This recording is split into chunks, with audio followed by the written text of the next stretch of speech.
Jemaah calon haji asal Ambon siap menunaikan ibadah haji. Salah satunya WAB, calon haji tertua berusia 92 tahun. Sebanyak 321 calon haji asal Ambon akan berangkat menunaikan ibadah haji ke Tanah Suci. Dari ratusan calon haji, WAB menjadi yang tertua dari Ambon yang akan melaksanakan rukun Islam yang kelima.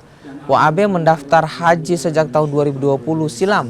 Selama melaksanakan ibadah haji, Ibu WAB akan didampingi anaknya yang juga ikut menunaikan ibadah haji. Dari tahun berapa? 2020, Mak. 2020. Ibu Maria Paul. Tahun ini berangkat nih, perasaan Ibu seperti apa?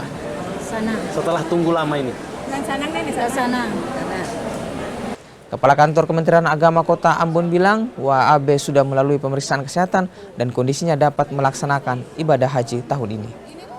Memang perjalanan haji bukan hanya ibadah semata, tapi juga membutuhkan ibadah yang membutuhkan aktivitas fisik, sehingga pemeriksaan kesehatan dilakukan secara ketat dan mendapatkan istitoah atau kelayakan untuk melakukan perjalanan haji, termasuk yang usia lansia itu.